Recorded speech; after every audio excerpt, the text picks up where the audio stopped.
Good evening. I'd like to welcome you to the Midtown Redevelopment Area Board meeting for Tuesday, December 11, 2012 at 6 p.m. in the City Hall Commission Chambers of Daytona Beach. I would like to thank each member that's currently present and the audience that is here at this present time. We do have some board members that are running late. However, we're going to continue on with the meeting. I'd like to roll call, please. Dr. Jameson? Here. Mr. Williams?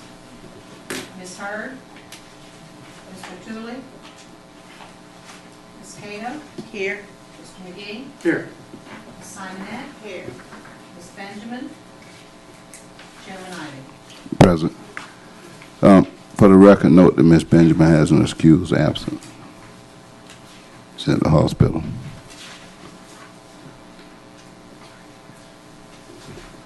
I'd like for everyone to please stand as we do our invocation and pledge of allegiance. The invocation will be led by Ms. Simonette, and our pledge of allegiance will be led by Dr. Jameson. Thank you.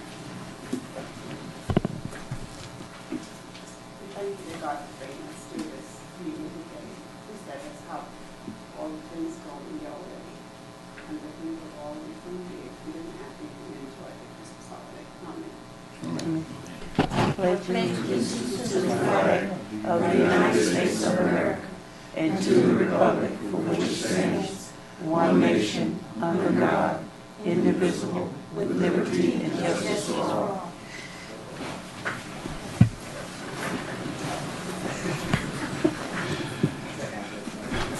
Thank you. I'd like to have approval of the minutes for November 11th. Are there any changes? Any corrections? Can you speak into the mic, please? On page 4, McLeod is spelled wrong. And on page 5, you just left out an as. If you go down on number 9, he interviewed 26 interviews which held as well as a workshop. That's it.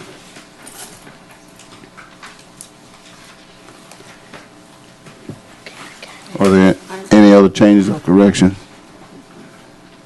If not, may I have a motion approving the minutes with changes, please? I move that the minutes be accepted as corrected. Second. You heard the motion. All in favor? Aye. Opposers? Minutes accepted. For the record, note that Mr. Williams is here. I'd like to start off with our staff report. We're just going to go with the police department, and if you have any questions on the code enforcement part, we'll just ask Charles. So if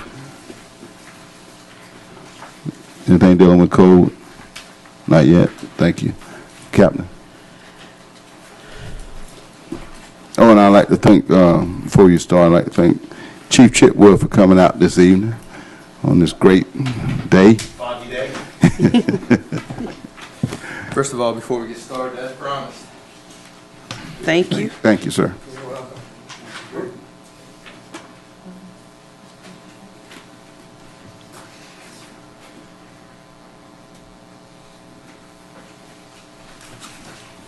Thank you.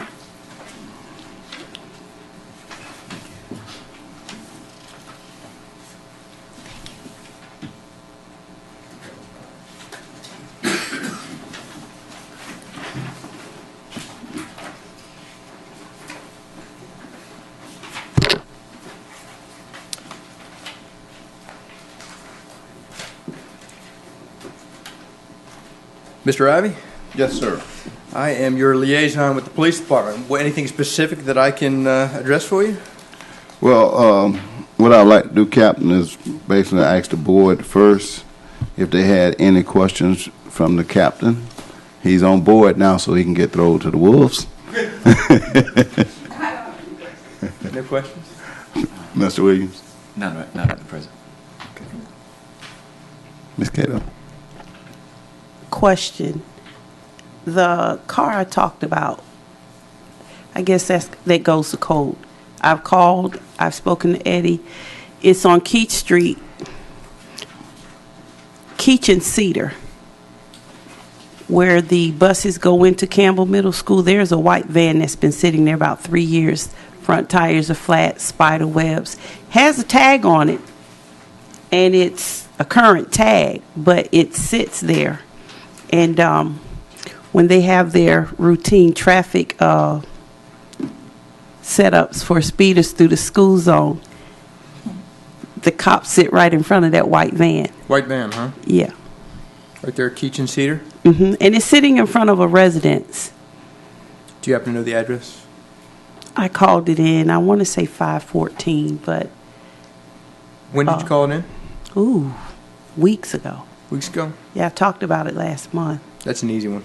I can have patrol go out there and just mark it tonight. We can take care of it in the morning. My other Tomorrow. concern is Butts Park. In the morning, the middle schoolers, the gates are locked. I think they open the gates after their bell rings or prior to it. And they're jumping the fence and squeezing through. And that wrought iron, it has points on it. And I actually saw a parent squeeze through two kids through the gate. And my concern is someone getting hurt. And they're using it as a cut through. So is it possible that the gates can be open so they can walk out that side parking lot? Because they're coming from the Bevel side through the park. I can make an inquiry through Leisure Services and find out if we can open that earlier. Okay, I have a request by a citizen. There's a elderly lady who wants to know what's the procedure for the 10 mile per hour speed bumps in residential. That's a cold question, and streets and stuff. We'll get with that with Charles. Okay. Also in that area, you can have them contact their commissioner for that zone, and they can assist with that request as well. Okay. The homicides, can we talk about that? I can give you some information. To a certain extent. Okay. We have suspect information, and we are narrowing it down for both cases. Key Street's not a puzzle. Right. Key Street's more of a legal conundrum. The Key Street job is it a castle doctrine case? Castle doctrine meaning you have the right to protect your property when somebody barges in. The state attorney has to make that ruling, not us. I have a personal opinion of that, which is if you grew up with me and I know you my whole life and we get in an argument, I come in your house and shoot and kill me, that's murder. It's my opinion. But the state attorney has to rule on that. For Dell Street, we have a $5,000 reward out for information leading to the arrest and conviction of the perpetrators. We have a lot of information. The problem is we can't get anybody to step forward that's going to testify in court. And that's one of the issues. And I said there's $5,000 out there, and probably look to bump it up to 10 in the beginning of the new year to loosen somebody's tongue. I received some phone calls. Did we have a female found deceased? Yes. Okay. It is, and the rumors are flying. That the serial. Died of diabetic complications. Okay. She was not raped. She was not. On Keach Street, I had people coming up to me asking me the same thing. I'm like, no. This was Jean Street? Jean Street. Yeah. Okay. She's a member of your church. Okay. I mean, her blood sugar was like 1,000 at the time. I remember that. She didn't know she was diabetic. And tell your officers on the motorcycles they did a good job Saturday. They wouldn't give us a ride back to the starting point, but Now, I would have let you run the back of my bike. It would have been kind of interesting to see that. but they did a fantastic job. You should have asked me. I was there. I'm happy to take you where you need to go. We did have a march that was well attended. Right. From the Dickerson Center to the Redevelopment murder site, there was probably 200 people marched from there. And then we probably had another, I'd say 50 people went over to Key Street. And I can't think of the pastor's name. He was excellent, and I'm sorry I'm drawing a mental blank on who he was, but he did a phenomenal job for us out there. Okay, thank you. Percy opened up the Dickerson Center, they had food in there for everybody, so it was. Okay, thank you. You're welcome. For the record, can you note that Ms. Hurd is here? Ken, you have any questions? I do not. Ms. Hurd, do you have any questions of the police department? While we're waiting on Ms. Hurd, couple things, Captain. I noticed that we're having a problem with a lot of traffic and speeding on these small streets. I know people don't like the speed bumps. A lot of us don't, but if that's what it's going to take to slow the traffic down, because somebody's going to get killed here real soon.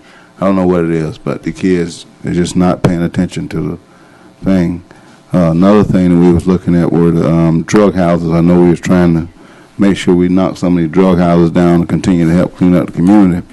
And that leads to my point. Recently, we've been talking to the city commission, and I've been advocating to the CRA and city commission about freeing up that $1 million for the use in Midtown, so we can put it to use on what it needs to be used for. I think we're getting a lot closer. And just in case this may be my last meeting, one of the things I would like to do is to make sure that on our list of priorities that came from the Midtown Board, that we be able to fund the police department with safety. And I think the numbers that I have, which will really help in our community, the police department needed like $90,000. That's just a drop in the bucket from the $1 million that we're asking for.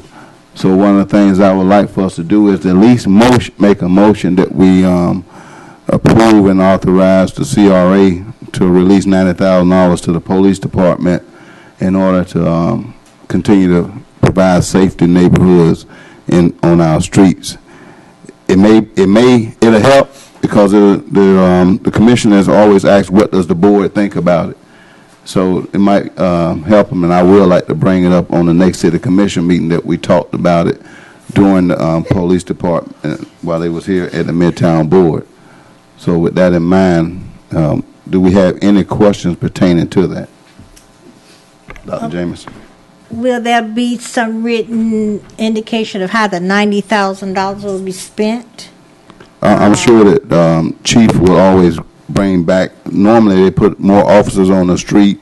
They also normally that's what it's used for, details, special details, detectives, different things like that. But Chief can address it for us. We treat it like we do with our federal grant. We have a federal grant that's supposed to impact violent crime, and there are certain paperwork and certain documentation they want done. The hours that you work, where you exactly, the hours you work, where the area that you work, what activity did you work? Did you work drug complaints? Did you work traffic control? Did you make any arrests? What citizen complaints did you work? So there's a whole detailed report. And we can do the same thing to justify the spending of any dollars that we put in there. Okay. So you can see exactly where it went. We've got X amount of drug houses, and we use X amount of dollars to target those drug houses. We have a speeding complaint. We put X amount of dollars out to have somebody on radar on that, or in some cases, we put a foot beat out in neighborhoods where they'll work in certain geographical areas. So you'll get to see everything that the money we spent. I do have a question for you. We were discussing a property that needed to be knocked down. On Garden Street. I haven't heard anything back yet. Okay, that's what I was checking, because I don't remember getting anything back other than we made the request for them to release funds to knock. I know I met out there with, is it Hector? Hector, yeah. Right, Hector and, what's the other one? Lopez. Oh, we went out there and looked at it, so. They never got nothing about monies being, they release money stuff to knock those things down? But we'll talk about that on next city commission meeting. But when we do participate in giving funds to the police department from the CRA, it has made a difference in the past. I remember when I first came on the board, we were able to fund some of the police department when it came to safety, and we helped match some of the other grants, if I'm not mistaken, that came from the federal government. But it really helped reduce the crime. So it's something we really need to continue working toward as a board. So with that in mind, are there any other questions, statements, comments? Hello. Chief, Yes, ma'am. I'm sorry, maybe Captain Blanchett? Yes, ma'am. Put the roof units. Okay. What does it cost for that mobile command to report to a site when something's happened and it sits there for about is that in the budget, or does that remove someone from duty to have to? No, it's run by a SEO, which is a special event officer, that we pay hourly to be in that vehicle. It only takes one. So the cost of deploying that and putting it out into an area, we're talking about the individual who's in it and also the fuel to run it, and that's about it. It's actually a very low cost now that it's actually a paid-for item, and that's why we use it so much, because it is the benefit we get based upon the cost of deploying it. It's overwhelming. We just spent $85,000 in drug forfeiture funds to bring it up to speed technologically, because I can't turn the volume off, and somebody keeps sending me stuff. The objective is the cops should never have to go to headquarters. That becomes the headquarters wherever you park it. Okay. Now, after spending $85,000 in it, the first test was in Rodell homicide, which everybody went to fire up their computer, and we couldn't access the internet. So, I think somebody in here is doing it. We're getting some bugs worked out, but the idea is that will be our police department on scene. And everything the detectives can do, everything the officers can do, they should be able to do from that location. There are a few licensing issues that we're working out, one of which is, to give an example, every officer has a unique certificate to access the driver's license database. Well, that certificate will only work on a computer that you have it installed in. So if a detective goes into the mobile command post and needs to access a driver's license photo or some information, they won't be able to do it without that certificate. So some of our interns for our IT department are working on fixing that and having a bank of those, so that if a detective can go in there, he pulls his certificate, puts it on a computer, he has all access he needs. So that's one of the things that we're working on. I have a question about how many does the city have at its disposal? I'm sorry? How many of those mobile command Just units? one. Just one. Just one. And we utilize it. I would say it's out. Lately, within the past 2 months, it's been out almost every night. Almost every night.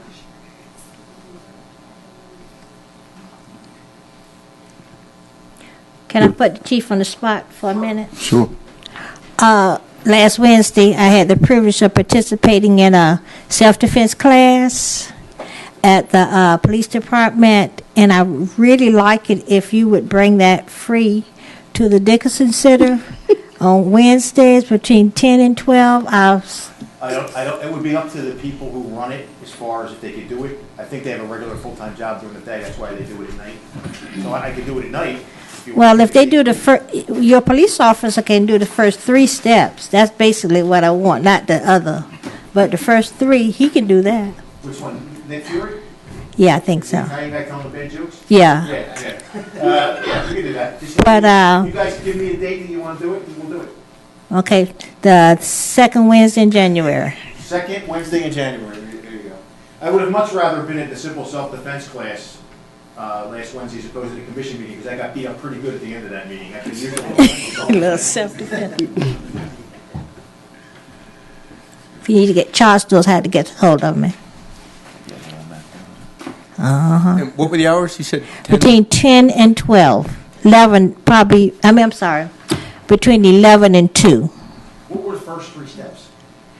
You put that on the spot. Well, she put me on the spot. Now, I've been to 10 of those places. I scared, we were practicing the second step, and your officer, Nick, when I walked up to do the second step, I said, stop, and scared the daylights out of him. So I know the first 4 steps really well, but I can't tell you in case I have to defend myself. You gotta figure out a way to get the word out. We're gonna do this.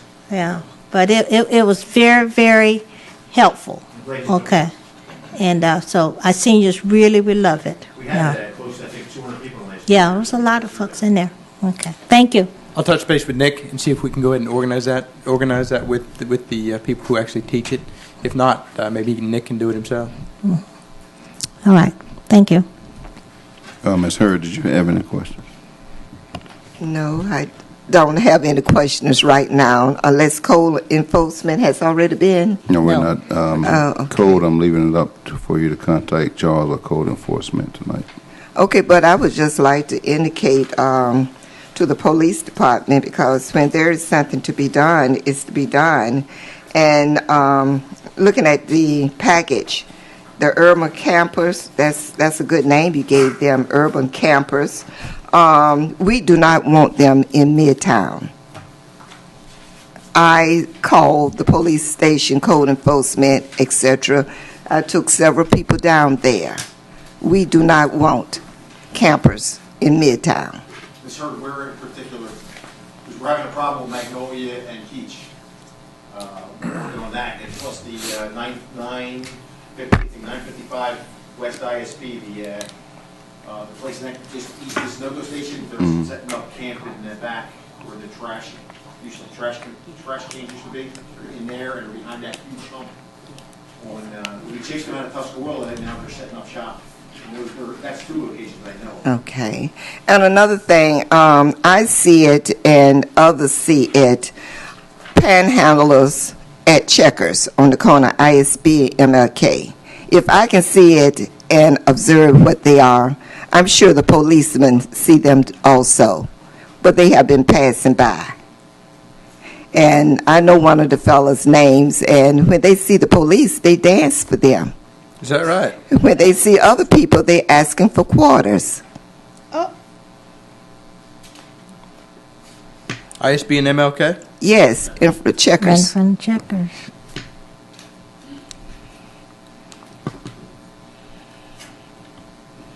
Well, I can fix that one pretty easy with an email. Thank you. And thank you, Chief, for clearing up that particular street. Everything is clear. I don't know whether you've been by or not. Thank you. Can I ask you guys a question, Miss Benjamin? What hospital is she in? She's over at Halifax. Is she taking visitors? No, she's not actually in. It's somebody that she's tied up with. Not tied up with, but Gotcha. family member. If there are any other questions? I have one last question. The property at 836 Orange Avenue, there's on file with the city, no trespassing,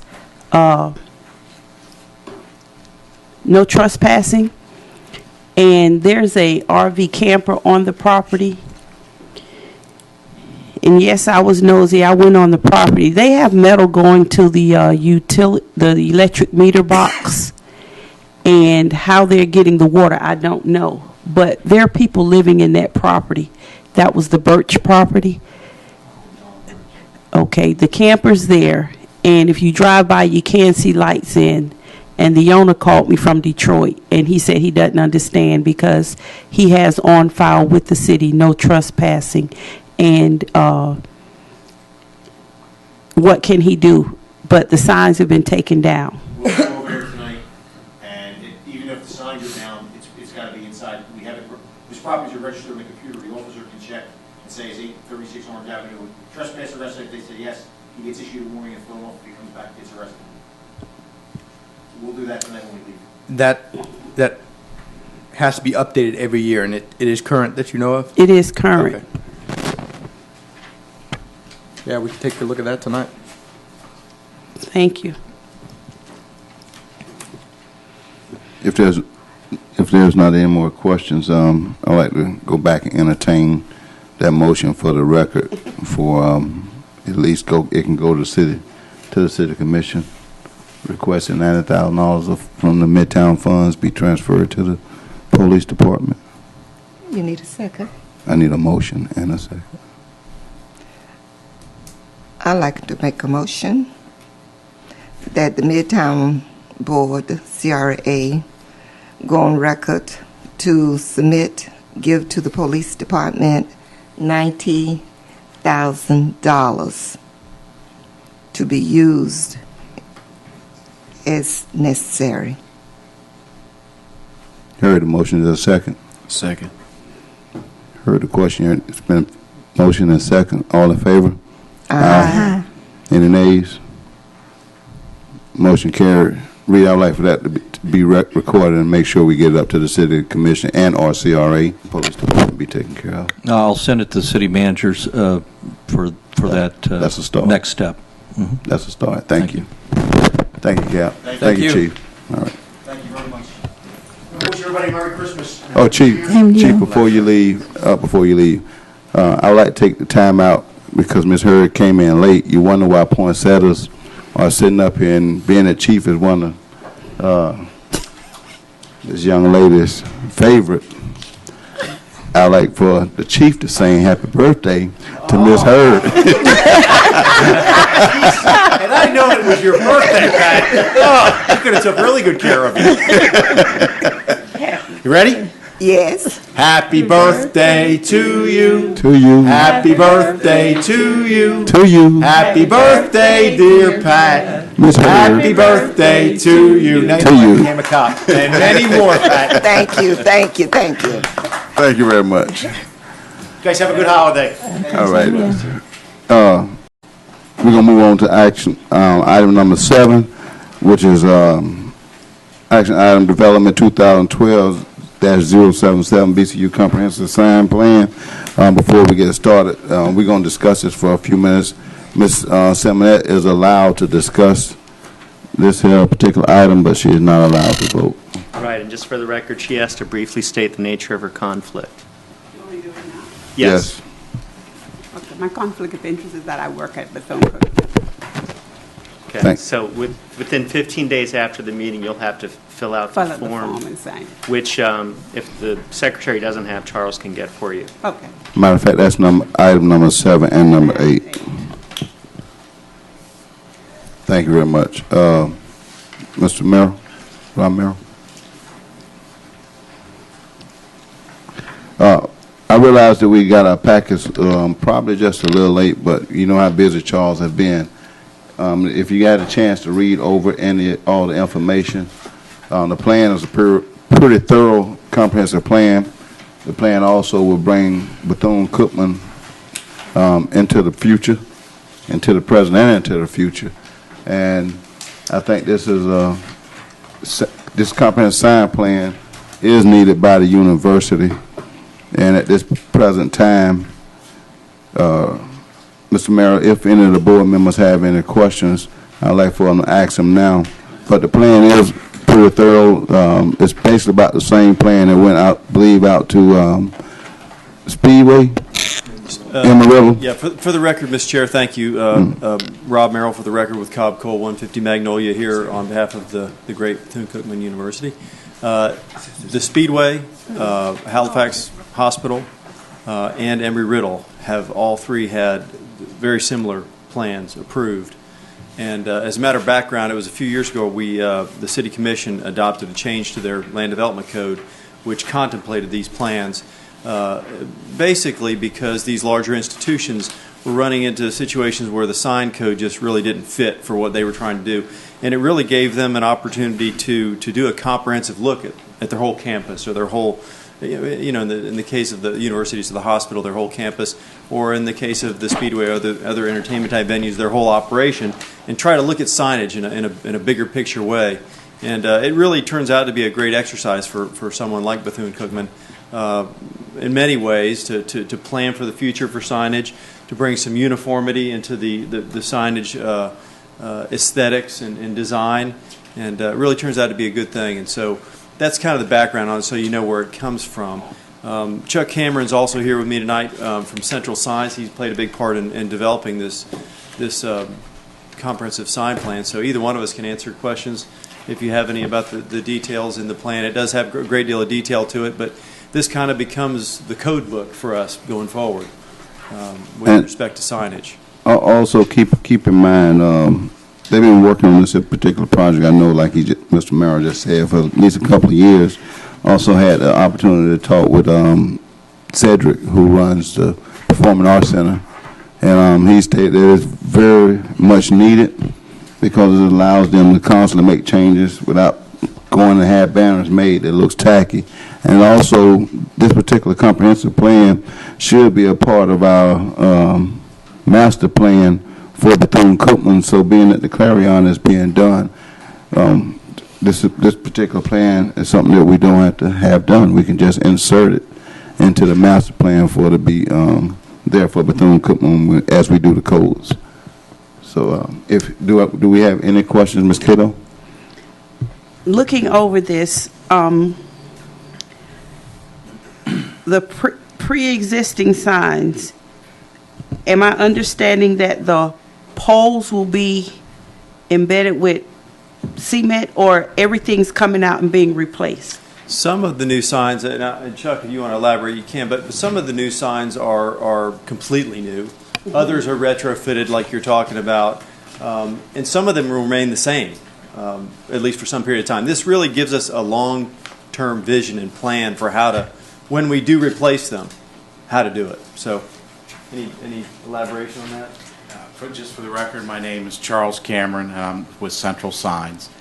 The plan that we have is to get the signs uniform in appearance so that the directional signs are uniform in the way they work and aesthetically give the whole campus a uniform look. Okay, on page 5, I see the pole sign, and then next to it, there's the sign, and basically the marquee boards will remain the same. It's just the grounding with the Wildcat logo, like the left side bottom. There's the pole, and then there's the brick, but the top part will remain the same. Right. Now, some of these particular signs were donated by alumni, so of course the university is very conscious about the concerns of past alumni. So we're trying to keep, some of the gifts from the previous classes there. Now, we are refacing the signs, so they are going to look brand new. Right. And then as budgets allow, this is our future intent, is to get rid of steel pipes that are exposed and decorate them with either an aluminum or actual brick columns to it's just an aesthetic issue.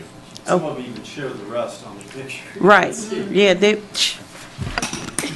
I've looked at them since 1964. Anyway, on page 13, I guess these would be the directional signs. Yes, ma'am. Now, this is a ditto, but the actual sign that's placed on page 14, is this wood, or will this be something that can endure the long, hot summer, and you know how wood expands and rots and leans? Yes, we have none of those signs that we are doing are wood. These particular signs are heavy gauge aluminum plate. They're not sheet metal, they're plate aluminum. They're all MIG welded, the welds are all polished, and then they have an acrylic enamel automotive finish on them. So they are built to last for many decades. Okay, my last question, I guess it would go to the chairman. The city had a sign program that prohibited the LED signage if it was right of way because of distractions and problems, but other universities had them. Will that major sign in front of the Performing Arts Center, is it going to be completely redone? You want me to try to address that? Well, okay. Part of your question involves the greater picture in the whole city, which I had a great deal of experience in that over a period of a couple of years, actually. And you're right. The city was focused on the extent to which those electronic message center signs might be distracting people driving down the road. So they came up with an ordinance amendment that provided for them in certain limited circumstances, one of which is universities are allowed to have one. And we had in mind, of course, as part of that process, the sign that you're talking about right in front of the Performing Arts Center. The entire sign won't be removed in that case. This is one that we can successfully retrofit the panel that's now a Trivision panel with the electronic message center, which of course is a much more efficient way and a much better looking way of getting a message out that you can change frequently. There are limitations on how frequently the message can change. There are limitations on the colors that you can put on it. They put a lot of limitations on those signs, some of which I think ultimately when they see them they may relax. But at this point, that's going to be a sign that's allowed to only have type only, not pictures, and only 2 colors. And that applies to all the signs across the city right now. That's what will be there.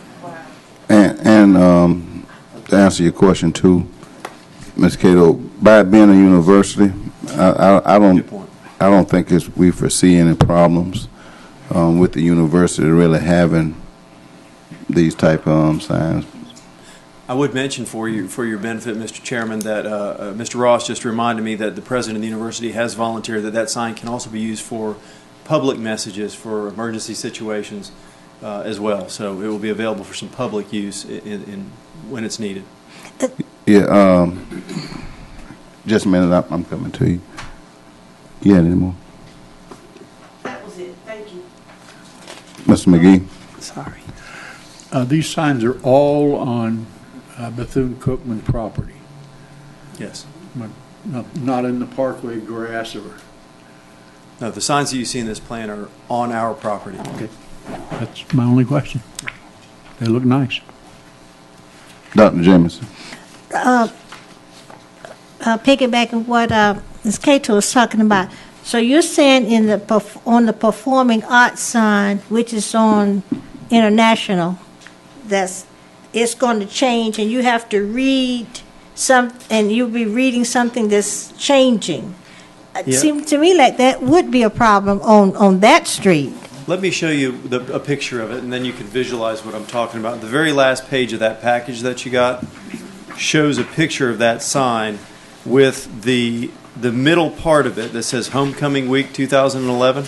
You can see we started this a while back, but this actually was updated. The piece in the middle there is the part that'll change, but the only thing that's going to be changeable about it from an electronic standpoint is the wording on it.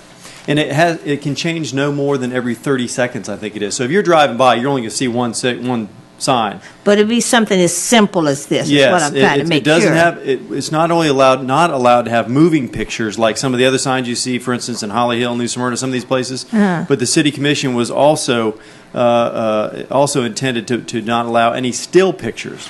Because the original picture that you see of this had a picture of Bill Cosby on it, and because he was coming to town, and we said we better take that off because they don't like the picture. So it's down to nothing but type. So it's intended to not be distracting in any way, but it allows the university to change the message, without having to go out there and put a whole new.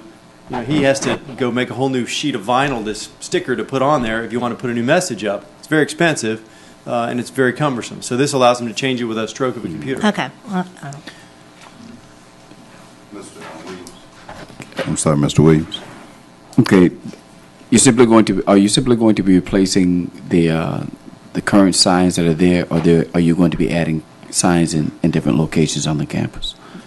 In which aspect of this? This is truly a 30 or 50 year plan for signage on the campus. So there will be some new signs eventually, and we actually, if you'll look at the, I think it's page.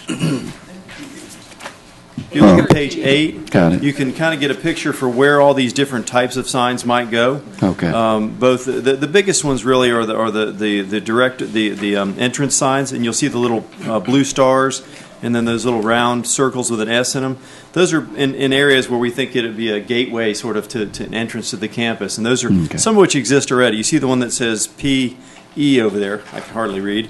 Right there on Mary McLeod Bethune, right there in the middle. That one is existing, but the one over there, if you look at on the corner of ISB and Lincoln, those two there that sort of frame that entrance, those don't exist. But the one that has a little red outline, that does exist. So it depends which sign you're asking about. Some of them we're going to be adding some new signs. Others are either refurbishing of old signs, like we were just talking about, or they're creating an actual new sign altogether. Keep in mind, Mr. Williams, as I'm sure as the campus grows and they change, they'll be added. It's going to be necessary. Yeah. Ms. Eminent? No, I'm okay. Okay. We can count on your vote, right? Ms. Hurd? Well, first of all, I would like to say, why did it take so long? That's one of my questions. Well, these things take time. This is a pretty detailed document, and we worked through a lot of things with staff, making sure we had it just right, because if it's going to last us 30 or 50 years, we wanted to make sure we thought of everything. I would also like to say I am a member of the class of 1964, and thank you. thank you for placing it here, and I'm sure that the class will go along with anything that will improve the common outlooks of Bethune-Cookman University. And yes, I'm not voting yet, but it is yes. Thank you. Thank you. Thank you, Rob. Before we take any action on this, I always like to make sure we have any, is there any public comments? Anyone wish to speak to this particular item? Question. Please come up, state your name, please, for the record.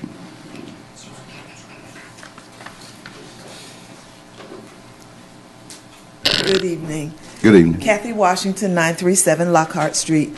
Simple question. I do know that being on the planning board, we talked about heights for these signs. And the big issue initially was the height of that sign. Will we have to lower it at all, or has it been accepted at the height it is? No, it will be accepted at, I think it's 20 feet. Is it exactly 20? 22 feet. And like I said, we're simply going to retrofit it by putting the electronic message where the Tri-Vision is now. Otherwise, it will remain the same. Yeah, it's a pretty substantial, expensive sign. So we'll have to tear it down. Thank you very much. Are there any other audience participation on this particular item? If not, before we take a vote, I would like to take the time to recognize our Zone 6 Commissioner, Ms. Paula Reed, came in. Commissioner, would you like to say a few words to anything now or a little later? Okay, thank you very much.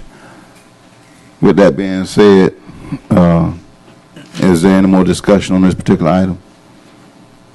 If not, may I have a motion for this particular item, please? I would like to make a motion that we accept the action item DEV 2012-077 BCU Comprehensive Sign Plan, You heard a and that motion. it be approved You heard as stated. as stated. Oh, sorry. Second. It's been a motion and a second. Any questions? All in favor? Aye. Aye. Any opposers? Motion Thank you carries. for your time. Thank you. Our next item is item number 8, DEV 2012-125, Faculty Development Center Addition. It's a minor site plan. Charles, if I'm correct on this, all that we really need to do is, this is just an approval based on this particular site plan. If you had any questions dealing with this particular item, I see Mr. Hudson is here. Can you come to the podium for a minute, please, sir? Just in case we have some questions. This particular item, if you had a chance to look in your packet, it's only an addition on the back of the Ann Taylor building. There are no additional items really required too much except for what staff has asked of them. There's no additional vegetation required. It's basically just an addition, just as if they was doing a house. There's no stormwater, anything else that would be affected on this particular item at all. And it's basically just like adding a room to your house.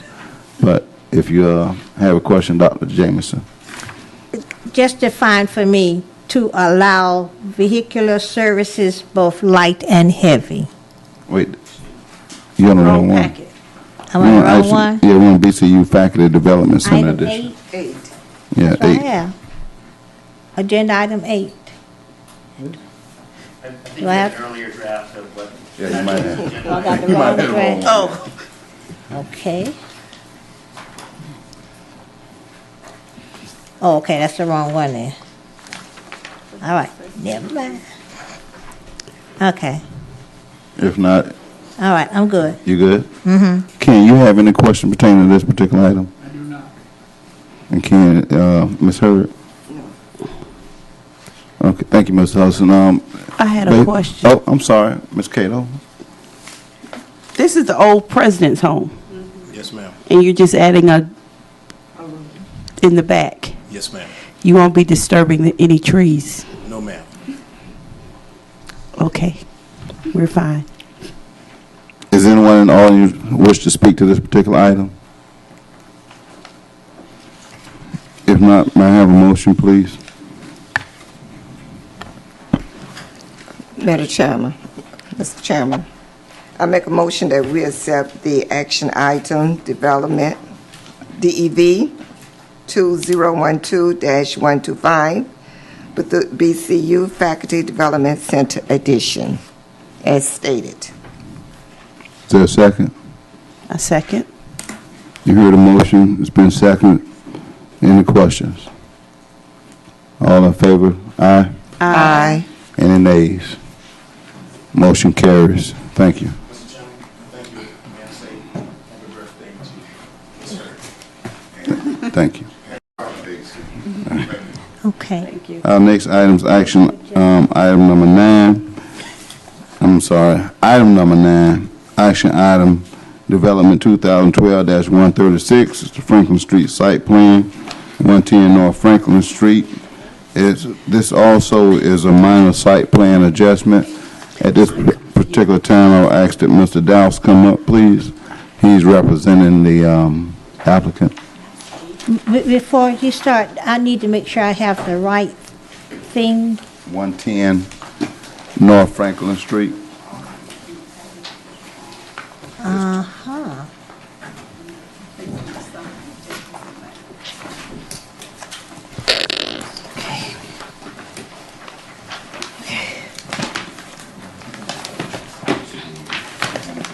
No. Okay.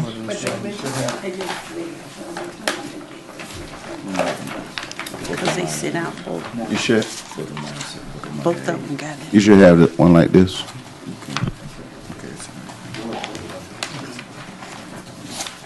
Okay, I'm good. You have yours, Mr. Williams? Yes, sir. Okay. On this particular item, if you had a chance to read over it in your packet, basically all that was required is that he just did some minor updates. He's already cleaned up the facility, and I believe he's basically already came into the requirements from the redevelopment board and staff. It's probably just a few changes that they have to make. Am I correct, Charles? Or is everything met? Charles Bryant, Redevelopment Project Manager. This was a site that was developed back in 2010. I think was brought into compliance during that time. The gentleman, Mr. Wright, was here, I think it was last month at the last board meeting, and he's trying to update the site and bring it into compliance. And he was here to give the board an overview of what he was trying to do last month. So this is the paperwork that came in for this particular site modification. Mr. Dowse is here to answer any questions that you might have, but most of the improvements that were required has already been made on this site. It did have some minor site modification that had to be done, but that's the recommendation is that it be approved meeting as long as they meet all the TRT requirements that they're going through in TRT. Thank you. Ken, did you have any question on this particular item? Ms. Simonette? No. Mr. Williams? No, sir. Dr. Jameson? Okay, this is an existing auto service building, and it was just upgraded, or? That's correct. Yes, ma'am. Okay, and the same thing they were doing before, they're going to do this time. It's just that it was vacant for a period of time. You have to reapply? Is that what? Well, this one's more on the mechanic side. I don't think he'll be doing all the stereo and the activity that we didn't want. Okay. I don't believe we'll see that out of this particular applicant. He is making a significant investment into the community. So I don't, right now, I don't see it being a problem. But like my the last question is, this is the only reason why this is an issue is because it was vacant. Yes. Okay, and they had to reapply. Correct. Okay, I got it. Ms. Cato? Based on the last applicant, I think we had some noise issues that we dealt with because it was going to be stereo, because it abutted right up to that residential apartment complex and that Buddy's rent to own. But based on his presentation last month and from what I've seen, I gather it's just going to be strictly the mechanic automotive. Okay. That's what we understand, ma'am. Okay. I'm fine. Ms. Hurd? Does anyone in the audience wish to speak to this particular item? My name is Mark Dowse, and I'm here if you have any questions. Once everything's completed with the city, when is his proposed date of opening? Or he hasn't? I think he's already started on improvements with the building, so he's anxious to get going as quick as he can. Yeah, he definitely has cleaned it up. If there are not any more questions, may I have a motion, please? Oh, I'm sorry. Excuse me, Mark. We have one person who wishes to speak. Thank you. You missed my ask about that, but I'm good. Good Thank evening you, to the Mr. board Good and evening. everybody. Pierre Lewis. I actually live at 130 South Franklin Street. I apologize, I wasn't here for last month, so I guess I'm asking just for one clarification. The vehicular services, are we talking about just an automotive maintenance shop? Yes. With lifts and repairing cars, that's what it is that's in there? Okay. Yeah, that was. I don't think he has any lifts in there. He's aware of the requirement that he can't have outside storage, so he knows that he can't leave vehicles outside. He's got to repair them and put them inside. He knows that. That was brought up at the last meeting. He's very well aware of that, so it won't be then vehicles stored on the outside. Right, the eco-friendly areas and stuff that I was thinking about. Because I remember the other applicant, I don't know, that was there before. There was all the oil and stuff that was in that area. Right. Before, right. That was my point. Thanks. Thank you, Mr. Lewis. Are there any more questions, comments, statements? If not, may I have a motion, please?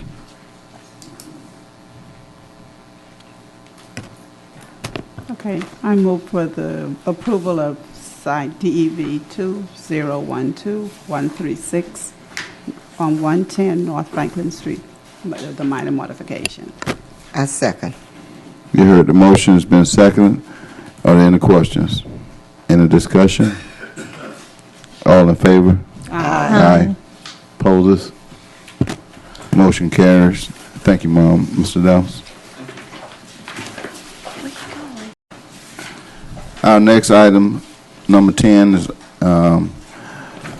action item DV 2012-137, R&R Custom Wheels, 955 West ISB, minor site plan. Again, a request by Mark Dowse and Associates on behalf of the applicant. Mr. Dowse, request your presence again. Thank you.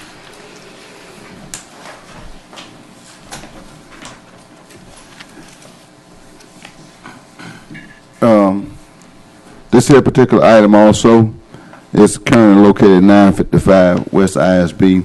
It's also located next to the BP gas station, service station, whichever you want to call it. It was once a radio repair shop. Now they want to turn it into a custom wheels and tires. Are there any questions? I open it up for discussion at this time. Ms. Cato?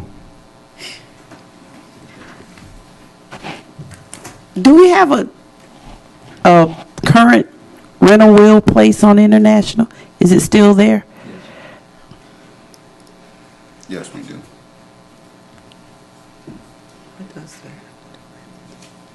I mean, I've looked at the plans and I see where everything is in order as far as parking and regress and handicap. I'm learning from you. I was just concerned about them being so close. I think this one is in between Caroline and Keach, and the next one's between no, Keach and Caroline. Caroline, and that one will be Caroline to Jean. So they're just like blocks apart, right? Okay. That's what you call competition. I understand. McDonald's like to be across from Burger King, so it's Mr. competition. CVS is across from. The reason why Walgreens. I stated that is because it seems like whatever gets in this location, it doesn't last long. I'm not against it. I'm just questioning the high turnover of that one particular property. Well, the last property used for that particular building was, I think it was a paint shop. So it's not, it's different type of businesses trying to make their living at that particular location. So it's not the same type of business that's going in there. It's a different business that was in there before. So we prefer, me being a project manager, prefer that we do have a business in if you look at it now and you look at what they're proposing, it's going to make a lot of difference. I know you're shaking your head, Ms. Cato, but I'm explaining it to you. I understand. All right, thank you. Dr. Jameson. I guess my concern is when I see ambiguous things like light vehicular service. I don't know what that means. I don't know what that mean to other people, but what I'm hearing is that this is the wheels, they're going to sell those and install them. That's correct. That means they're not going to repair cars or anything else. Well, they might install accessories, but they won't be, for example, rebuilding engines or doing that kind of work like would be done on the last item. Dr. Okay. Jameson, just so you know, vehicular service light is defined in the Land Development Code. And if the board members would like, I could read out the definition to you. It is a Please. permitted use in the in this zoning district in the Land Development Code.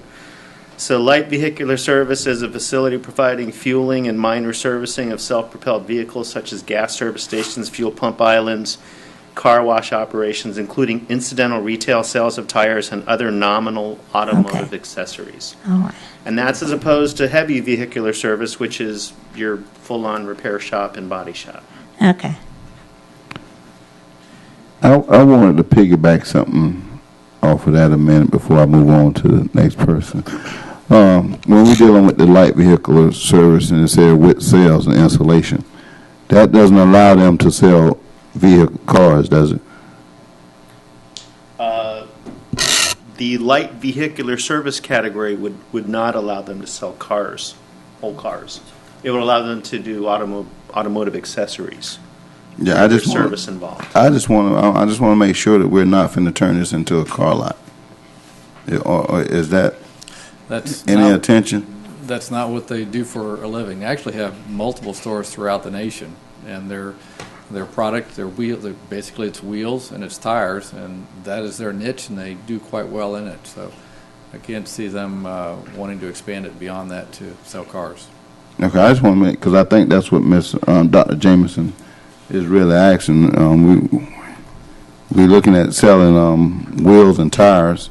That's one thing, but when you start seeing a lot of cars on the outside, now you turn it into a car lot with wheels or something on it like that. So I just want to make sure of that. And I think that's what Dr. Jameson is really looking at, particularly on ISP.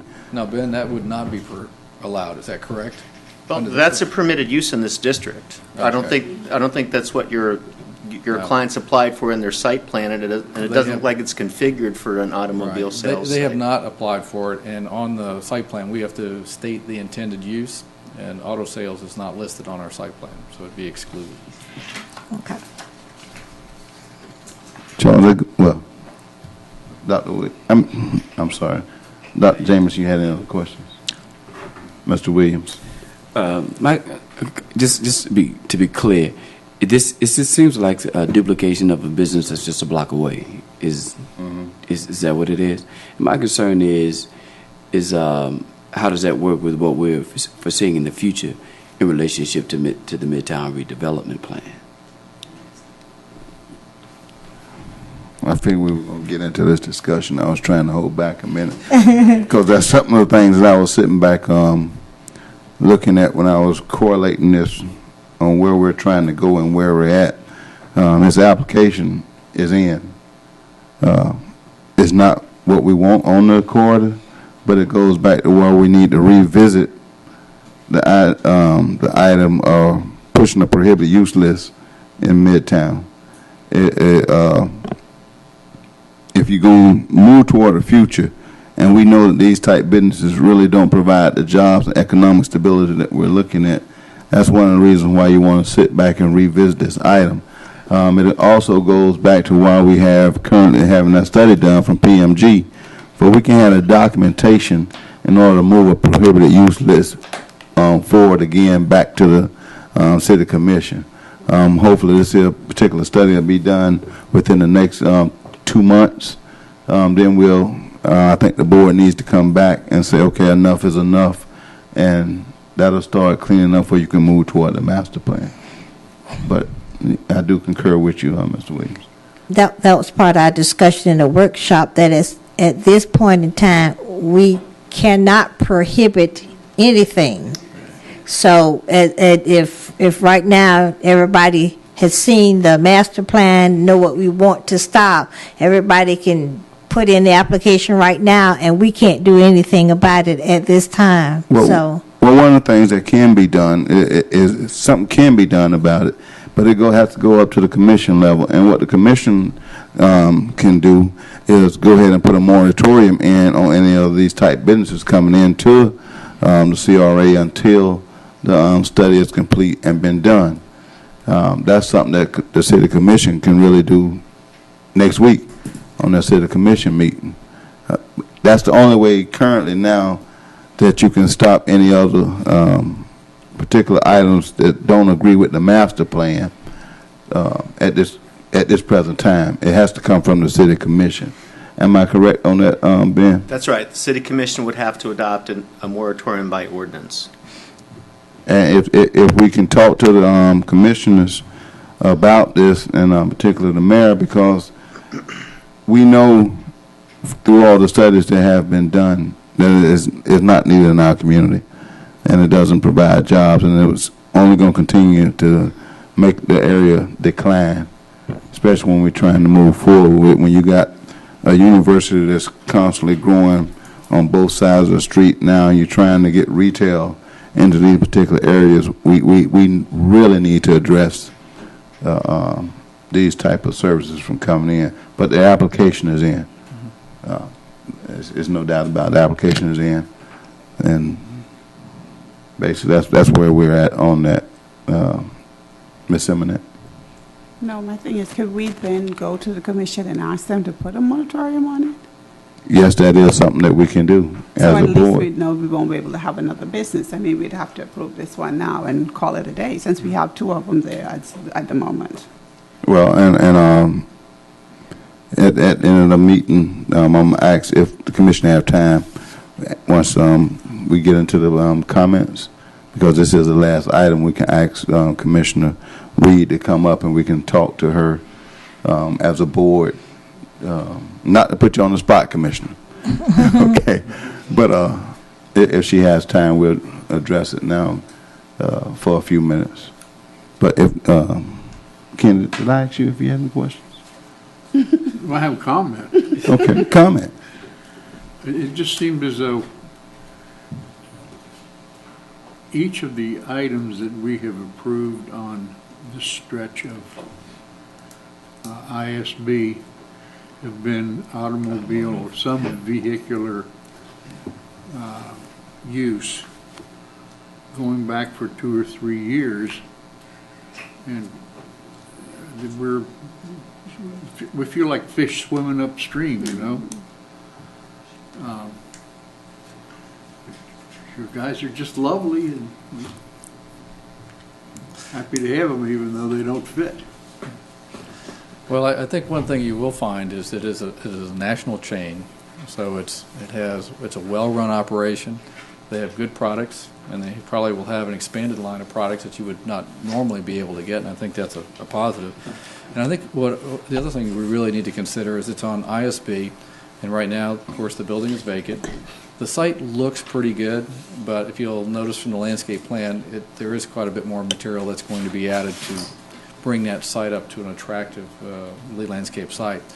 So one of the things we try and work on is having empty businesses. Now, eventually you may get businesses that change in character over time and evolve, but we really need to try and do everything we possibly can to get rid of the empty buildings. And that's just a real priority. They set a bad tone for everything. So I think what you have before you is an application that puts a building back to work. And yes, they will have jobs, because there will be people that need to work in it. There'll be installers, there'll be retail, so that's a positive. So what I see before you is certainly a step in the right direction. Now, as far as the master plan goes, I mean, that is something, that document's going to grow. We've recently adopted it, and it's going to continue to be refined over time. And over time, we're going to achieve more of those goals. But in the meantime, we still have to move in a steady direction to try and fill our vacant buildings. If we can get a couple more new jobs, 2 or 3 new jobs, we should try and do that, because it is progress. It is progress. Is the applicant here? Well, before we do that, Ms. Cato, one of the things when we sit back, when we actually looking at jobs, but let me go along with Ms. Cato to it. Is the applicant here? We have someone representing the dealership who is with us tonight. Would you like them to come up? Did you have a question of them? Yes. Yes. Hello. Hi. Hi. My name's Andrew Groove. I'm with R&R Wheels, and I am the operations manager. Okay. Ms. Cato? Approximately how many jobs will be created with this new business?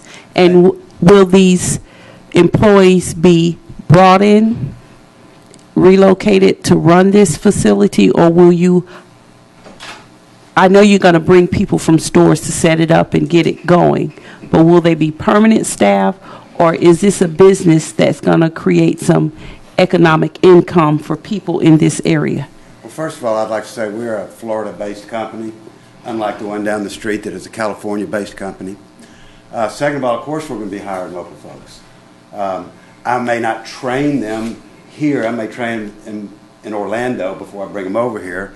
But I plan on hiring at least 6 people to begin with. And hopefully we're going to grow our business here where I can get perhaps as many as a dozen folks in there. And that's full-time employment? Absolutely. Any other questions? Ken? This is not directed at you. Right. Okay. And welcome. But I wholeheartedly agree with Mr. Douse that about the ugliest use you can put on a retail or business site is an empty building. It's just, so I just had to get my comment in. One of the things I noticed, if you look at this particular item also, is that during the discussion earlier when we was dealing with code and police department, behind this particular building there's some homeless people that decided to move up in there. So one of the things that this will do is definitely move that homeless group away and out of that particular area. For that reason, that's another good reason. I'll concur with Ken also that at least we have some in the building, but is it for the future? I don't think it is, but because it's going to put a Band-Aid on a sore, then I think we need to approve this particular item and move forward with it. Are you the tenant or owner? Well, we have an ower, which he likes to say he's the owner. We're a privately held company based out of Tampa, and I'm the operations manager. We currently have 8 company locations. We're doing another one in Orlando and another one here, or this first one here in Daytona, and we're looking forward to getting bigger. Thank you, sir. Thank y'all. If there are not any more questions, is there anyone in the audience that wish to speak to this particular item? If so, please come forward, state your name. Pierre Lewis, 130 South Franklin Street. Excuse me. The only question I had was, I believe Ms. Cato had asked earlier, and I didn't actually hear the answer. This is the exact same similar business as the rental wheels that's up there. they're actually going to be selling wheels and rims. You know, those $2,000, $3,000 rims where the young kids pay $200 a week or whatever. Is this the same type of business? Am I wrong? Are you asking me, sir? I'm asking the board. Well, the chair can just tell. Mark, Is it the same as the rental? can That's you, my question. Let Mark They're address replacing the that. wheels on the cars where they have the high interest rates for the kids. Yeah, let me let Mark bring him back up. Is it a rental? Yeah, is it? Is it like a rental place, basically? We do rental and retail, but first of all, rental is a no obligation agreement. You can return it at any time. So as far you as can we return talk about anything, sir. interest, well, you can't go and buy a car and Yeah, you can. come back and, well, I don't know. Okay. But we're in the rental industry. We have a very high ownership rate. We do probably more tires today than other things because of the fact that tires used to be $200 and $300 a piece. When you go to a retail store, they're $400, $500, $600. I mean a set. So we offer an opportunity to get people off these Maytops, these ball tires that they're buying used tires, and get them the tire that they drive the family safe. Okay. Proud of our industry. Okay, okay, thank you. But my question still to the board was, is it the same type of business as the rental wheels? I guess it is then. It sounds like it. Okay, that's what I wanted to know. Thank you. Thank you, Mr. Lewis. Thank you. Are there any more questions, comments from anyone in the audience? Any questions or comments from the board? I just like to go on the record once again and saying that I do agree that we need to be filling vacant buildings, but the question is at what cost? You know, what's it going to cost the future plan? And as earlier stated, it seems like we're okaying more and more automotive, and so what are we eventually going to end up on the ISB? And were it not for the fact that I wouldn't even have a second thought, were it not the fact that we have the same thing just one block away. Well, it goes back to what we discussed and what we was trying to do earlier, because we foreseen this particular these type things happening over and over again. So that's why we're bringing back the study for now. Although everybody already knows, but we still have to, for some reason, get more documentation in order for we can move it forward. Ms. Hurd. I can understand what is being stated about the same business and all of that, but we're living in a time of competition. And my thing right now is that the board get with the commissioners and let's try to put a stop to any more automotive or things being placed in the area that we, the board, do not want for the master plan.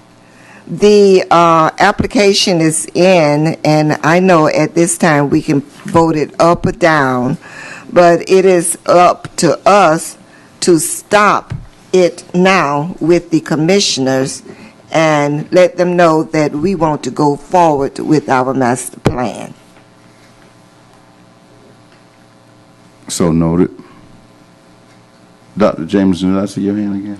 I was going to just say that my concern is not that it's one that is a similar business right down the street, because Walgreens is located across from CVS all over town. So that is not the issue.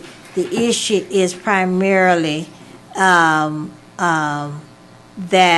we have so many automobile-related businesses in the area that do not, to me, provide jobs locally. And that's the issue that I think I'm concerned about, is that it's, how should I put it? It's usually for the people who are passing through on ISB that, you know, I guess frequent these businesses. That's the issue. The fact that he's going to have competition, that's his problem, not ours. So, and I don't want him to feel that we're saying we don't want you. No, that's not what we're saying. We're just saying that with our vision of the community, we want to diversify. And with one here and a similar building right next to the other, that's not diversifying. It's not that we don't welcome you to the neighborhood. It's just that it's just not, it's just not within our vision of what we want the community to look like. Ken? I have no other comment. No question. I too feel like Dr. Jameson on this particular issue, because it's the perception that we're giving the community. We already have a major problem with speeding up and down the streets. We are one of the only communities that currently has speed bumps throughout the community. As you ride around, this only makes them race up and down the streets more. And I just don't like the perception that is given to the community. I think we need to be open to businesses in our community. Without a doubt, we need businesses in our community. But I'm looking for businesses where we can take families and sit down in our community. We need to be looking at businesses where we can walk up and down the street. I'm not going to walk up and down the street every day and buy a tire or a wheel for a car. I'm just not. But that's just, again, going on what Mr. Williams and what the board really feels. We spent time to bring this master plan forward, to give our community a vision of hope, and we can actually make it work. But we will continue to talk about that. The application is in. Is there a motion for this particular item? Mr. Chairman, I make a motion on action item 10, DEV 2012-137RN, Custom Wheels 955 West International Speedway Boulevard, for it to be approved as presented. Second. You heard the motion. It's been second. All in favor? Aye. Nays? No. One. I don't agree with it. Motion carries. Thank you very much. You're welcome. Item number 11, redevelopment project updates. Mr. Bryant.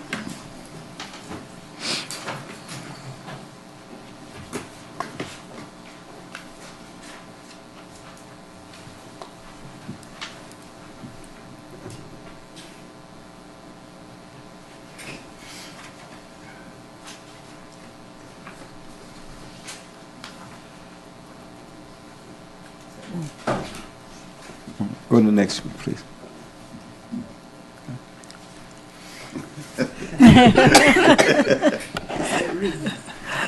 Board, I just want to wish everyone a Merry Christmas and a Happy New Year's. Go to the next one, please. Next one. Okay. Just wanted to bring you an update on the Light Up Midtown events that we've held so far. We had on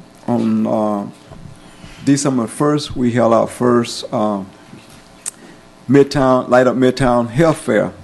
It was a very successful event. I think we had 4 doctors that actually came out that day.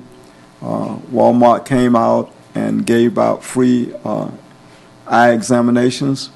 We had numerous different type of screenings through different organizations. We had all type of blow-up toys for the kids. We had horses, ponies for the kids to ride on. It was a great event. The weather held off on us. It rained a little bit, but it stopped raining, and it was a really good event. I want to thank my committee members. I hope you're watching TV tonight. I want to give you accolades for assisting me with putting these events together.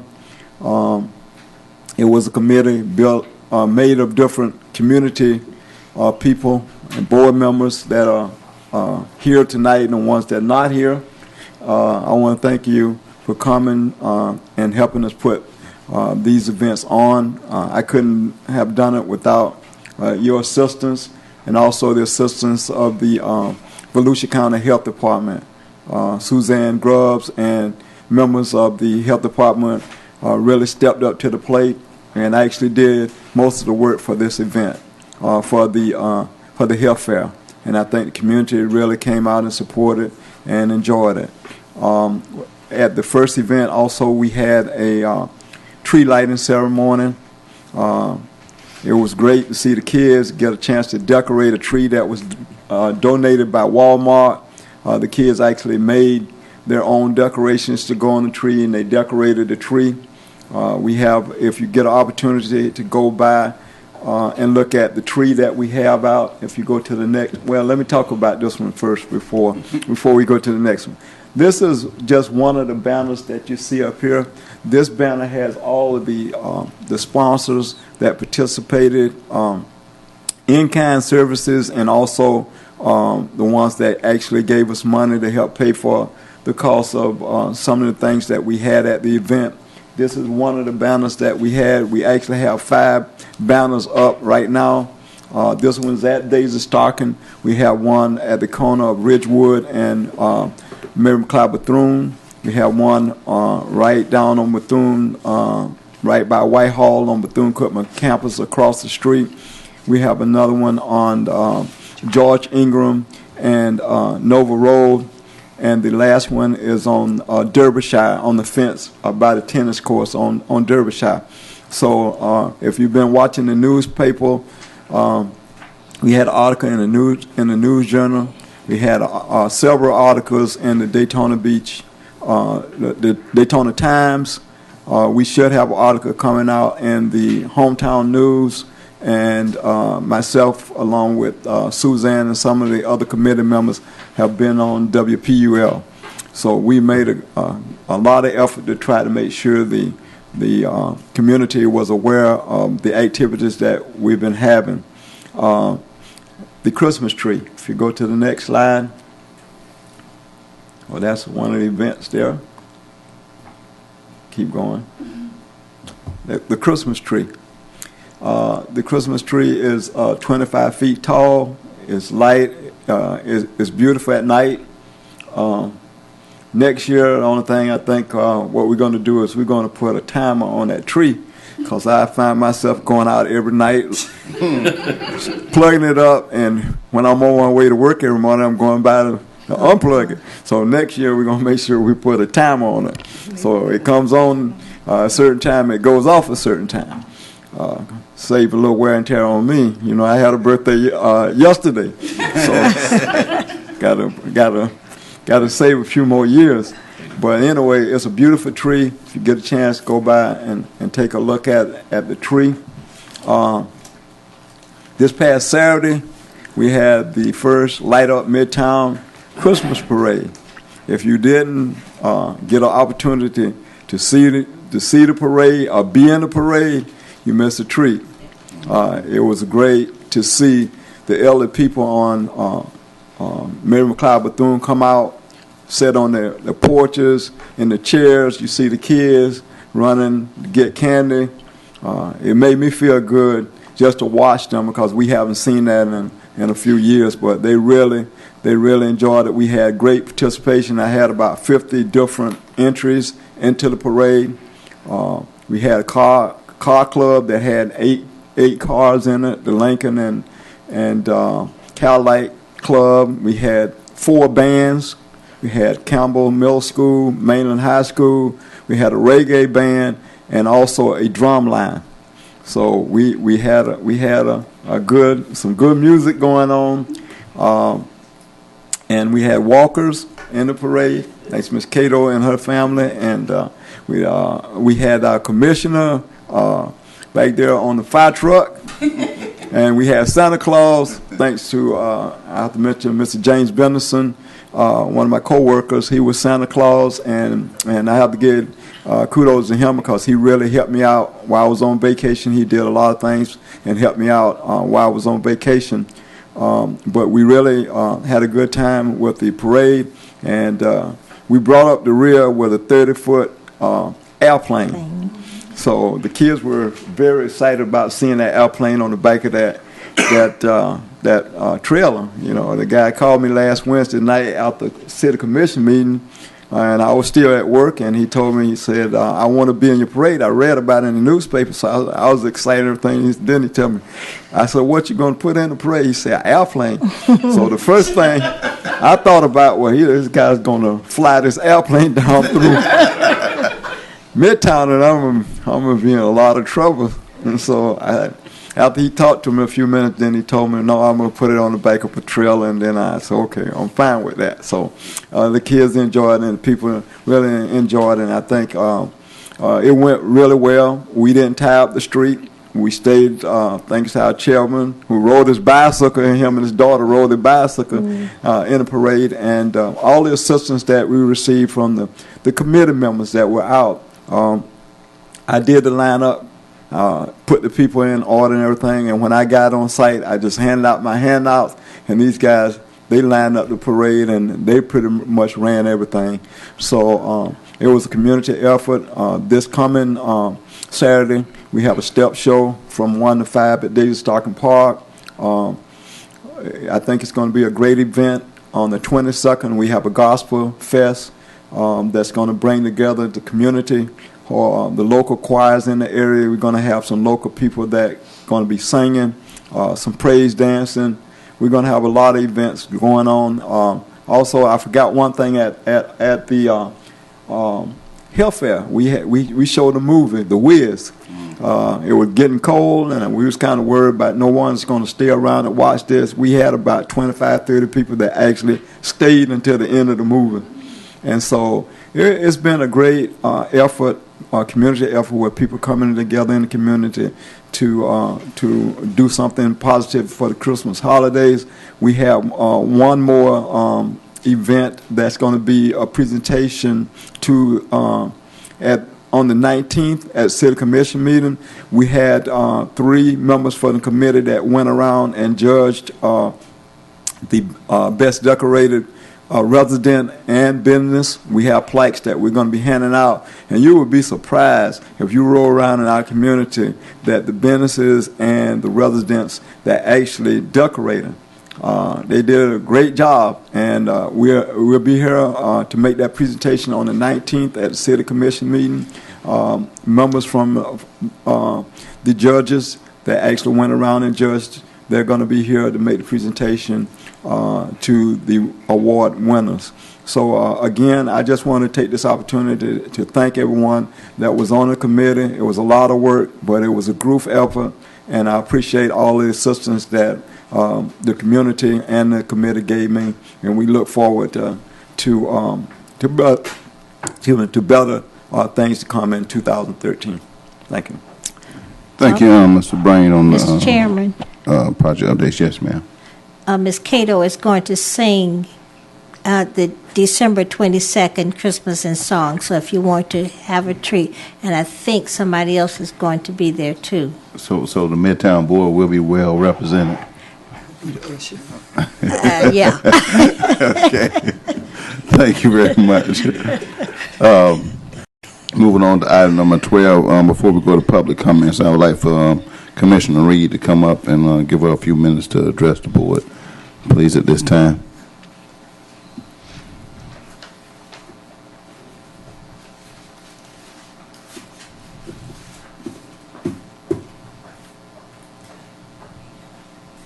Good evening. Good evening. Commissioner Paula Reed, 861 Magnolia Avenue, Daytona Beach, Florida. First of all, let me commend you all for the great work that you're doing on behalf of Midtown. And I just thank each and every one of you for your time and your effort that you're spending to make our area a better area, to make us a part of this great city, and for us to be recognized for being a part of this great city. I'm ready to work. I've already met with your chairman. We've already discussed some of the issues that are before the board. And we've got some work to do. There's a lot of work to be done. And I look forward to working with you all. I understand that there are some board appointments that have to be made and some choices and decisions that have to be made, and we've discussed that as well. And I'll be meeting with my predecessor for lunch on Thursday to discuss some of the concerns that I have and how do I address some issues that have come before me regarding not only the board but Midtown in itself. So I believe that leadership can teach leadership. that I don't know it all. I'm very new at this, as you all know. I think I'm 4 weeks old, and I've already had a couple of incidents, as you know, in the zone, one right around the corner from my home. So we have some great concerns regarding Midtown, but I'm looking forward to it being a new day in Daytona Beach. And I'm looking forward to working with the commission. We have a young commission, and we're energetic, and we're excited about change, and I think that's what this city needs. Someone made a comment to me saying that it's a shame that they hadn't been home in 20 years and Daytona still looked the same. So I met with some individuals today regarding some projects that are coming to town, and I just look forward to the change happening. As I stated in my campaign, if I'm going to stay here, then I have a responsibility to be involved. And so now that I've stepped out on being involved and I've been elected to this position, it's time for that change to take place. So I look forward to working with you all, and I hope you look forward to working with me. Any questions or comments? Dr. Jameson, you have any questions? Oh, no, just welcome. Ms. Simonette? No, I don't. Welcome. Ms. Cato? Ms. Hurd? I don't have a question, but I have a comment. Yes, ma'am. I would like to indicate that I love the red that Dr. Jameson is wearing tonight, for whatever reason it is. This is deep pink. Deep pink. All I see is red. But in going back to my seat, I would like to commend Charles and his committee on the efforts to light up Midtown. I have participated in the past 2 events. The health fair was wonderful. It was well attended, as he stated.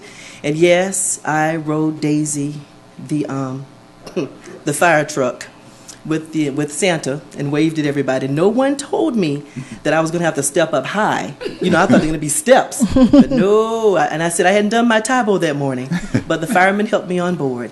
And there's another thing I'd like to bring to your attention, that the community is starting to get engaged as well. I don't know if you know, but as a part of my running around on Saturday, there was a prayer walk on behalf of the 2 individuals that lost their lives.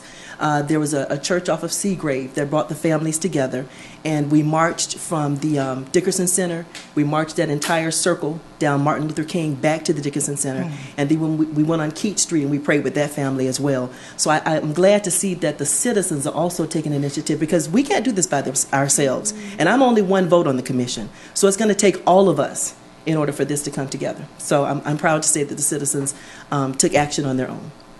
Before you sit down, Mr. Williams. Oh, I'd just like to say welcome. Great to have. Thank you, Will. And Mr. McGee. What a great attitude. Welcome. Thank you, Mr. McGee. Commissioner Reed, on behalf of myself and the Midtown Redevelopment Board, we'd like to welcome you on board as the new city commissioner for Zone 6. I'm sure the board looks forward to making sure that we can move the master plan forward and continue the progress that it was and has been going down. I shared my concerns with the commissioner. She was very attentive, corrected me on a couple of things. I'm sort of good with that. But one of the things I want to make sure, as you heard during our discussion period on the item on dealing with bringing these different type businesses into the community, it's really not advantageous for our community. So I would hope that when you talk to Commissioner Reynolds, that she shares these same thoughts with you, and that you really take them under consideration. I'm sure she will. Okay. Thank you very much. All right. With that being completed, I'm ready for public comments. Ms. Washington?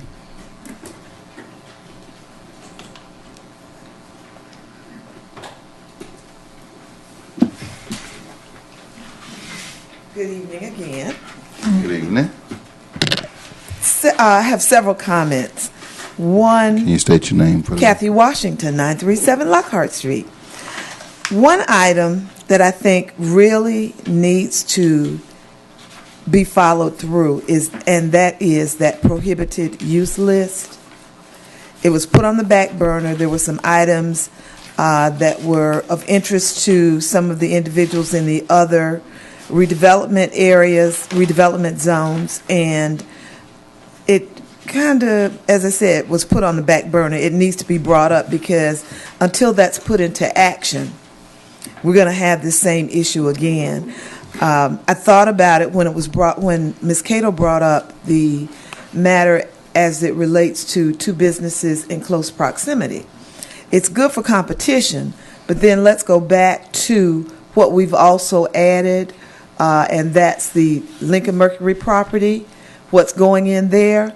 Again, we'll end up with nothing but business, car-related businesses up and down the avenue, and that really isn't what we want in the master plan. The other thing is I would like to commend Charles and the members of that Light Up Midtown committee. I was a member of the committee, but I'd like to commend the others for the hard work.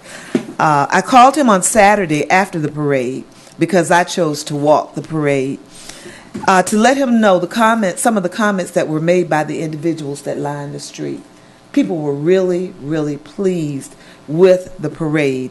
I had individuals to say it wasn't a long parade, but for a first time, for something of that nature, with it not being a homecoming parade, it was awesome.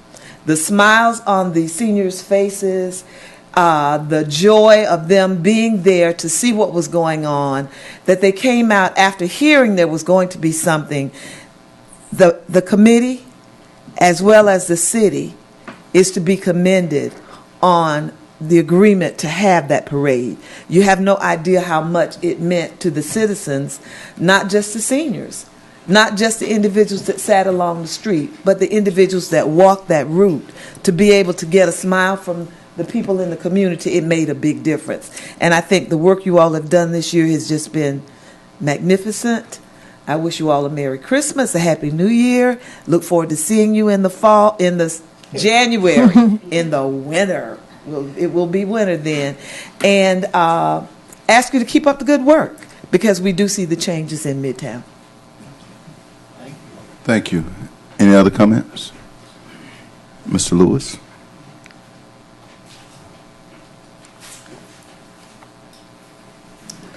Pierre Lewis, excuse me, 130 South Franklin Street. And I also want to just take a minute or so, just to commend the board too. It's been a pleasure seeing all the hard work and all the effort that you put forth as far as redeveloping the Midtown area. And definitely to my friend, Mr. Bryan, I know he's put in a lot of work too. But I also have just one question, and I don't know if it's to the board or probably just a legal question. Many times when I'm sitting in the audience or I've been on boards, businesses come in and they say they've got a lot of energy, they're full of a lot of exuberance to redevelop in our area.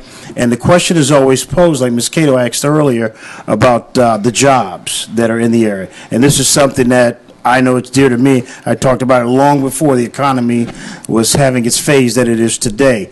But my question is, I guess, is it legal for a CRA or for a community to say to someone, if you're going to develop in our area, not only do we say, can you at least make that effort to find people in those occupations in our area, but not only just say that, but have some sort of way to hold their feet to the fire?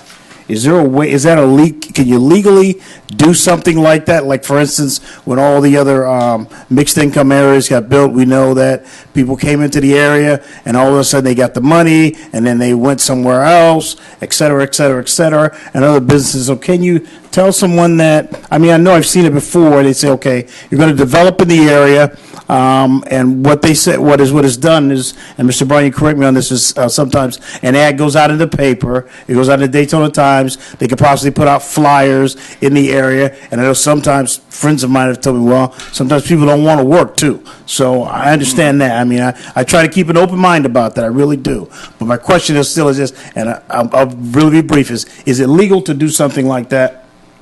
I think from the or is that the wrong question for this board? I think on the perspective of that, and I'm sure Ben will correct me, when you're dealing with government, the government can put certain requirements if it's a government contract. But as an individual company, you really can't come in and tell me who I can or can't hire, but you can suggest and ask me. But for the majority of the point, when you talk to a lot of these people, they will give the community a chance if they're qualified. That's been the take that I've been getting from it. Being, am I? No, I think that's pretty much right. As an as an economic development tool, what you can do from a zoning Incentives. perspective is very general. You can prefer industrial uses to small retail uses, for example, based on the idea that industrial uses might pay more. But you typically make zoning decisions based on the use, not the user. That's the classic phrase that you hear planners talk about. If two people come in and they both want to build, let's say, a grocery store, it wouldn't be proper typically for a zoning code to say, well, the local person can build it, the chain can't. Now, there's other tools the government might have. They're not zoning tools that could encourage those kind of things. For example, the city has an economic development ad valorem tax abatement program. That's a mouthful. It abates ad valorem taxes, which is what cities can charge. Those are the kind of taxes that cities charge. For businesses that typically would bring in certain kinds of jobs, maybe a percentage of salary over the norm gets this abatement, or maybe if it's in a brownfield or a redevelopment area, it gets the abatement. And in those instances, if you want to abate those taxes as a government agency, you can hold the applicant's feet to the fire by saying, you have to have so many value-added jobs, or you have to build so much square foot of building. But typically on a zoning side, and say, for example, during a site plan review, which is a part of the zoning, that's not something that you would really get at, except for the way that your land development code is set up. I mean, land development codes can be set up, like I said, to prefer certain uses, and we're talking uses now, broad categories of uses, in part based on economic considerations. Thank you. But to add on to that, Mr. Lewis, we can address that. If I would like for you to attend one of the next workshops, especially when they're dealing with this PMG, and when we're talking about the master plan, as we get into making sure as we do the land development code changes and the comprehensive plan. Yes, sir. That's a good time to ask and put that into the code if it can be done, and that's normally when we deal with a lot of those particular issues. Okay, fair enough. Thank you. You're welcome. I had a question for Mr. Lewis. Oh. Did we ever hear? Sure. Did we ever hear or get any feedback from the wireless situation? Like my Spanish friends say, nada. Okay. Nothing. Zero. It's been actually, I think we are working on that. I'm actually started dealing with it last week. Seriously, I really did start dealing with it last week. I had a chance to talk to Paul McKittrick, and we just haven't went and had actual discussion, but that is something that we are going to discuss, because that's why I requested a meeting with him. Yeah. I guess my question, Mr. Chair, and Mr. Cato, too, is the last I know that a friend of mine, Mr. Terry, at the center, I'm doing some computer classes for the seniors tomorrow, and now we're showing the wireless that's inside the building at the Dickerson Center. But the wireless network is only on one side of the building, so it's not as though you could have a wireless internet cafe that's outside. And I know one time we talked about that last grid area that was created that's just over here by Seagrave. I forget the budget numbers, but I thought it was $15,000 because we were bragging, boasting that we got it so cheaply. Economically. Cheap is a bad word. But if it's only $15,000, then I wonder to myself, what takes so long to get something done that's only $15,000?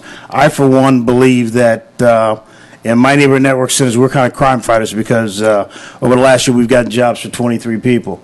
And the reason that we've gotten jobs for 23 people is one simple thing. We have access. We have access to the internet for low-income people that live in public housing. They can come down there. They can job search. They can look for employment. They can do their resume. They can do all those things that gives them employability skills. We've got 23 kids on our roll that live in public housing. And you know why? Because they have access. We got 2 kids that's got a 4.0 GPA in public housing, or the projects that we call it. Why? Because they have access. So it's very, very important. Thank you. Thank you, Mr. Lewis. Thank you, Mr. Chairman. I'm going to start with board comments. Ken?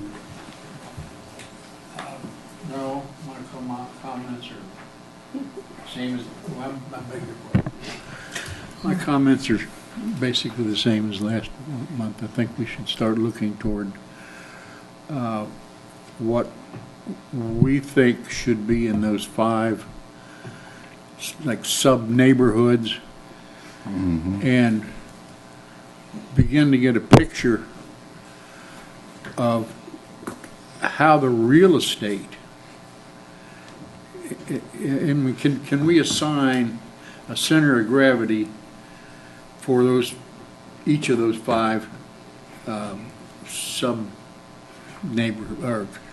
centers, and if so, what is the likelihood of a configuration of properties that would give us a reasonable little business center?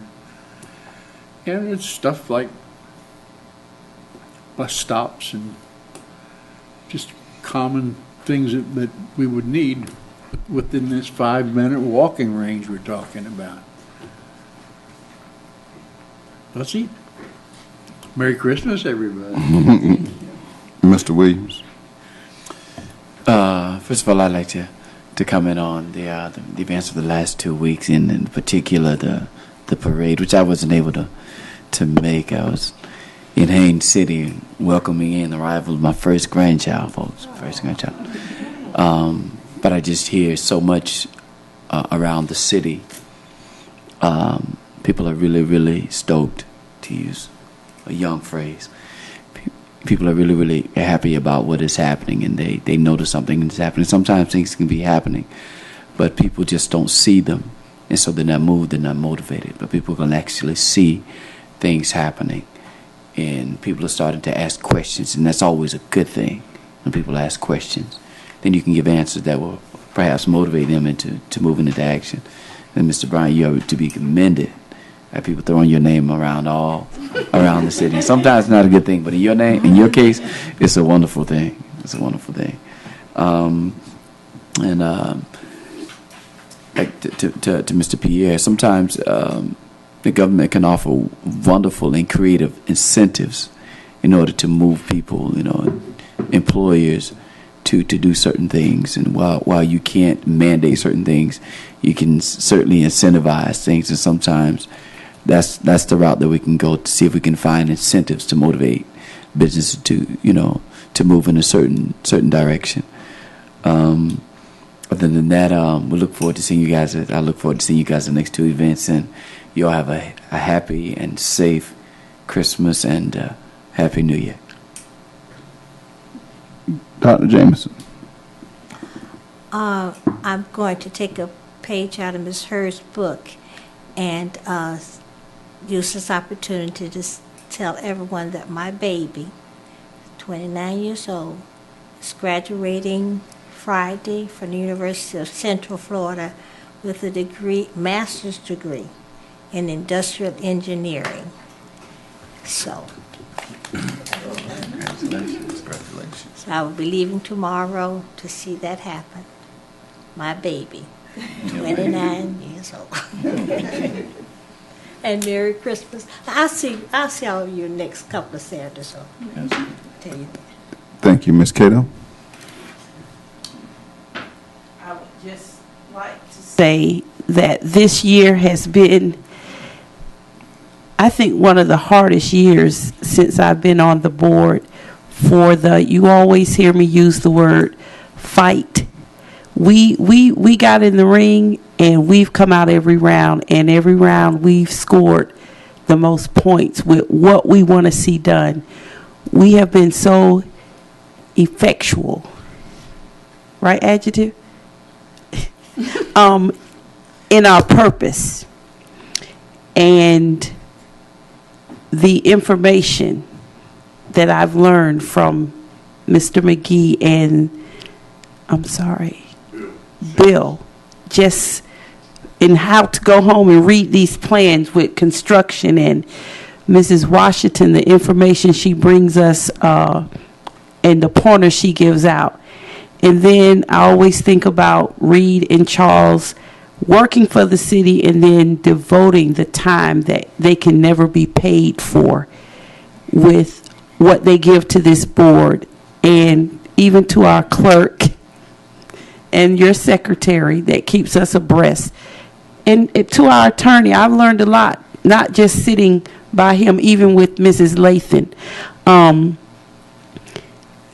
Just the things that we pushed and fought and had to go before the city commission, and, you know, not being able to converse outside, but as a board, how our minds are on one accord. We're well represented, and people aren't taking us as just that board anymore. They're really taking notice that we're serious about our endeavors, especially with the master plan. And congratulations to our new city commissioner and Pierre for all of that advice and all the meetings you attend. I really appreciate it. And I just like to say I have grown a lot mentally with government on this board to see how things operate. And to all of you, just keep up the hard work, and let's just stand firm on what we want in Midtown. Happy holidays. Don't eat too much. Thank you, Ms. Simonette. Thank you. I'm going to piggyback off her because this has been an interesting year for me on this board. And actually, I've actually learned a whole lot of things coming down Midtown and going and finding places, even calling up and getting lost and having to call up to help get me rescued. But this has been interesting, and I really do look forward to continuing. And the work we're doing, and of course what we just did, our Light of Midtown. I thought it was really interesting, all the work, all the meetings we had prior to it, and then actually to see all these things fall into place. It was really, really heartwarming on Saturday to see the parade, because at first when I drove down first and parked my car, and I was a little nervous. I was like, we don't have anybody there. But by the time the parade came, it was a whole lot of people. So I was really, really happy to see how people just came out from all over. So it was really, really worth it. And for the first, at the health fair, of course, we had dances, and Reed was there dancing, so we had a good time with it. So I'm really happy, and Merry Christmas and Happy New Year to all. Thank you, Ms. Hurd. Again, good afternoon, and as it has been said, I won't piggyback on Mrs. Cato, but it was well said.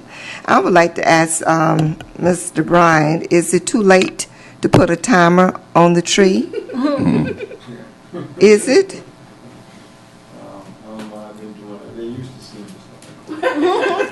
Okay. The Light Up Midtown has been wonderful thus far. The committee members, they come and they are energetic. They are there. They're having their input, and we are just working together, trying to make it a go. This is the first year, but I promise you next year it will be even better. The airplane,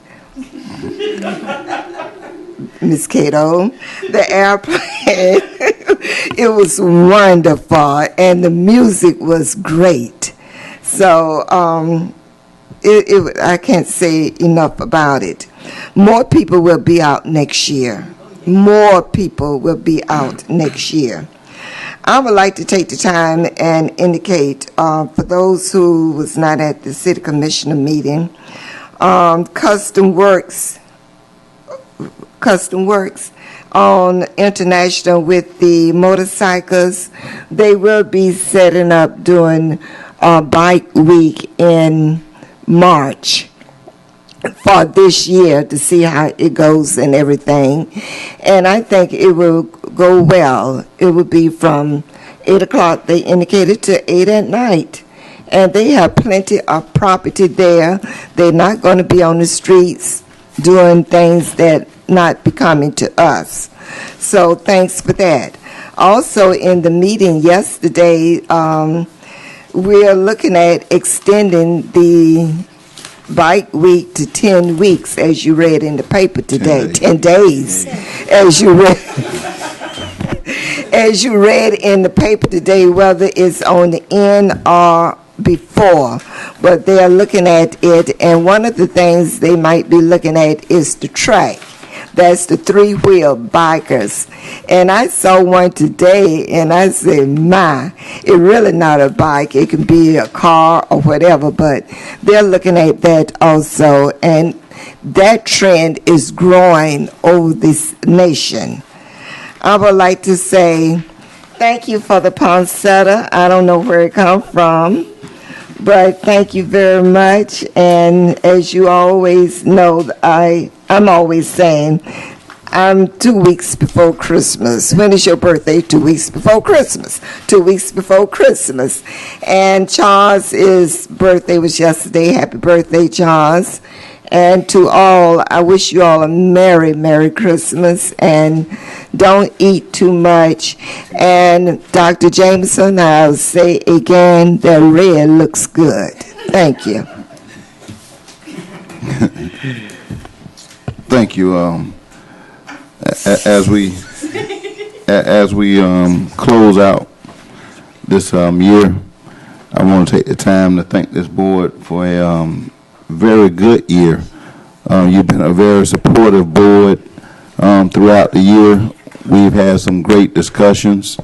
We also had some great workshops. We accomplished a lot, more than I really expected for a new board. But you really did a great job throughout this whole year. Being first is not always easy, but Mr. Bryant, you did one great job. And I talk about it on the radio show, but between what you have done, Reed, I appreciate the support that you have given Charles to allow him to put this event together. Your committee, outstanding. The board members that is taking their time out and volunteering, y'all, I have to commend you all. And you really have done a great job.